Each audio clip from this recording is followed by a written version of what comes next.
귀신을 볼 수 있는 친구. 학창시절 만난 두 친구 이야기입니다. 고등학생 때 지역의 중간쯤 되는 남고를 다녔었습니다.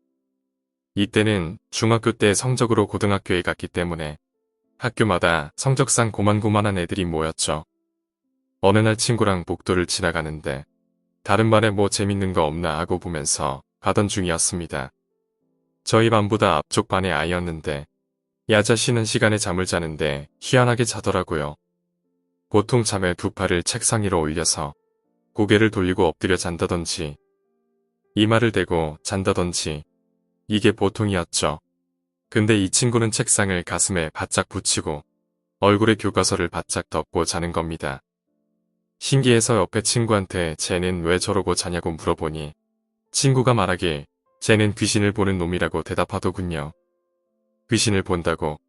평소에 호기심은 있었는데 직접 본 적은 없으니 궁금해서 친구에게 이것저것 물어봤습니다. 우선 귀신 본다는 친구를 김군이라고 칭하겠습니다. 평소 김군은 학교에서 잘 때 특이하게 자는데요. 이유인즉슨 1학년 때인가 남들 자듯이 두 팔을 올리고 이마를 손을 포개어 놓은 곳에 대고서 자고 있었답니다. 자는데 누군가가 다리를 자꾸 만지길래 애들이 장난치는 줄 알고 짜증내며 눈을 뜬 순간 책상 아래에서 자신을 쳐다보는 검은색 형상의 무언가랑 눈이 마주쳤답니다. 웃는 모습에 기겁해서 으악 소리를 지르며 뒤집어졌는데 그 사건 이후로 절대로 책상과 가슴 사이에 공간을 안 주고 잘 때 책으로 얼굴을 바짝 덮어서 귀신을 보지 않기 위해 애쓴다 하더군요. 이것만 들었을 때 가위에 눌린 거나 악몽을 꾼 거 아니냐고 물어보니 이번엔 꽤 유명한 이야기라면서 말해줍니다. 중간고사 기간이었는데 보통 귀신은 밤에 자주 등장하잖아요. 김군도 낮에는 별 생각 없이 다녔답니다. 중간고사 시험을 치는데 시험이 다 끝나지도 않았는데 김군이 갑자기 한숨을 푹푹 쉬면서 오만상을 쓰면서 혼잣말로 쌍욕을 하더랍니다. 이를 기이하게 여긴 반 친구가 시험이 끝나고 니 왜 시험 치다가 짜증낸 너? 하고 물으니 시험을 치고 있는데 시야 끝에 뭐가 팔랑팔랑 하면서 걸리더랍니다. 시험 도중에 어떤 놈이 장난질인가 싶어서 신경 쓰인 나머지 곁눈질로 확인만 하려고 슬쩍 바라봤는데 창문 끝쪽에서 웬 남학생이 머리통만 삐끔 나왔다가 들어갔다를 반복하고 있었답니다. 처음은 시험을 다 친 녀석이 옆반에서 장난을 치는 줄 알고 어이없었는데 생각해보니 시험은 방금 시작했고 여긴 3층이고 순간적으로 귀신이구나라고 깨달았답니다. 그래서 최대한 그쪽으로 안 보면서 시험을 치려는데 이놈이 이제 대놓고 자기 교실 안을 빤히 보고 있더랍니다. 그래서 쌍욕을 하면서 억지로 시험을 마쳤다고 하더군요. 누가 장난을 친 것일 수도 있어서 옆발에 가서 창문 밖으로 보니 혼자서 머리통만 내밀기에는 창문 사이의 거리도 꽤 길었죠. 이때 대낮에도 볼 수 있구나 라고 생각한 김군은 낮은데도 보면 놀라지 않기 위해 항상 마음의 준비를 하고 다닌다더군요. 세 번째는 김군이 귀신을 보는 걸로 유명해지고 나서 일어났던 사건입니다. 김군은 집이 시외에 있었기 때문에 기숙사에서 생활하고 주말에 가끔 집에 내려가곤 했는데요.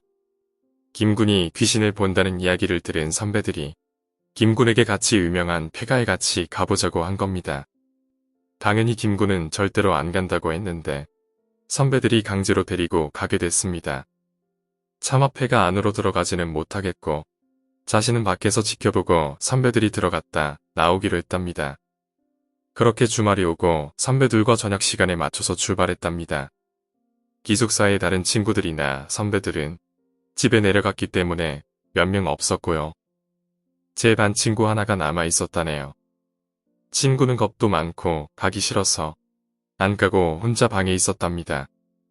밤늦게 걱정이 돼서 전화를 해보려 해도 학교에서 휴대폰을 금지하고 있던 터라 연락도 못하고 선배들은 번호도 모르는 사이라 발만 동동 구르고 있었답니다. 가보려고 하니 남아있는 친구도 없어서 혼자 가긴 무섭고 기다리다가 잠에 들었는데 눈 떠보니 아침 11시쯤 됐다더군요. 김군 방에 가보니 아직도 안 들어왔길래 대낮이라 괜찮을 것 같아서 다른 친구에게 밥을 사준다고 데리고 갔답니다. 대낮이었지만 사람이 살고 있지 않아서인지 음산한 기운이 여기저기 느껴졌다네요.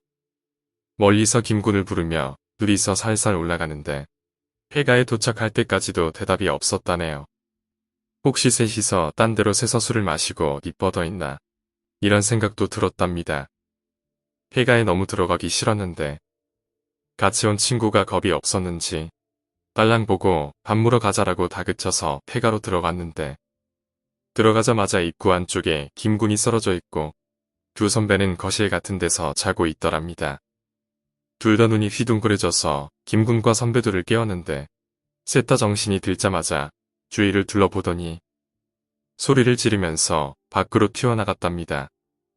놀라서 뒤따라 나왔는데 김군과 선배들은 버스 정류장 근처까지 쉬지도 않고 달려갔다네요. 정류장에 도착해서야 숨을 몰아쉬면서 겨우 안정을 찾았는데 찾으러 온 둘이서 너무 궁금해서 무슨 일이 있었는지 물었더니 셋 다 입을 꾹 다물고 아무 대답도 하지 않았답니다. 기숙사에 돌아와서도 사람들이 이거저거 물어봤는데 결국 아무 대답도 못 들었다더군요. 셋이서 폐가에 갔다가 기절했었다는 소문만 퍼졌고 뭘 봤는지는 아무도 알지 못한 채로 사건은 끝이 났습니다. 그 이후에 겁없는 놈들끼리 모여서 폐가에 갔었는데 결국 아무것도 못 보고 술만 진탕 먹고 왔다네요. 영적인 능력이 있는 사람의 근처에 가면 귀신을 본다는데 그런 걸지도 모르겠네요. 이 사건 이후로 귀신 보러 가자고 하는 사람도 없고 선배들도 건드리지 않아서 졸업할 때까지 별일 없었답니다. 김군이랑은 개인적으로 친한 사이는 아니라 잘 살고 있는지 모르겠네요. 폐가에 갈 때 주의사항을 말씀드리겠습니다. 오래된 폐건물의 경우 건물 자체가 스스로를 지탱하지 못해 무너지는 경우가 있습니다. 그리고 건물이 무너지는 경우까진 아니더라도 곳곳에 낙하물이 있을 수 있고 사람이 오래 안 온 만큼 환경이 더럽고 그만큼 여기서 다치면 상처가 감염될 확률이 높아지니 조심해야 합니다.